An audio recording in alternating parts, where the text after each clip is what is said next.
Steve, this is tough for Iowa Democrats right now. They have two options, and those options seem to be at odds with each other. They can either follow state law and break DNC rules, or they can follow the DNC and break state law. And that state law is very clear. You can actually see the Iowa code right here. It says Iowa has to hold its caucuses 8 days before any other state's nominating process. There's also a date requirement. Iowa has to go no later than the fourth Monday in February. Right now, Iowa Democrats say they will follow this state law.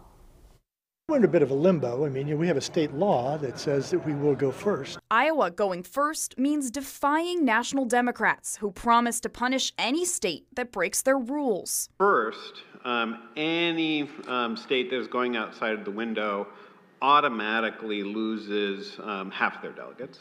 And the DNC Rules and Bylaws Committee is increasing the stakes, approving even harsher consequences. Any candidate that violates that rule and puts their name on the ballot or campaigns in a state that is violating the windows receives no pledged delegates or delegate votes from that state.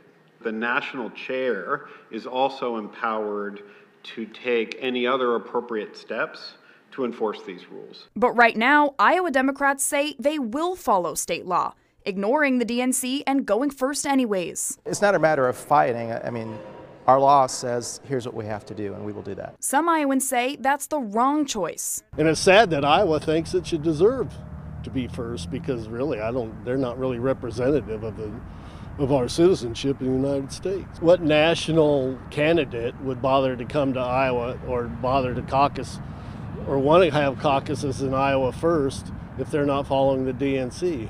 I mean, the DNC represents the national politics. If Iowa Democrats do what the DNC wants, they'll break state law, a law that's unlikely to change with a Republican-controlled legislature and Republican governor who both want Iowa to keep its first-in-the-nation spot. Well, that one's going to fall under the new Attorney General, and she will be the one who will take a hard look at that. If that happens, we asked Byrd's office what she would do, but they did not return our request for comment. Iowa's current Attorney General, Democrat Tom Miller, gave his opinion in 1996 on whether the Attorney General can even enforce that state law. You can see that opinion right here. Miller argued it would likely be unconstitutional to force political parties to follow the Iowa state law and change the date of their caucuses. Now, it's unclear if Republican Brenna Byrd, who will soon take over the Attorney General's office, agrees. Steve?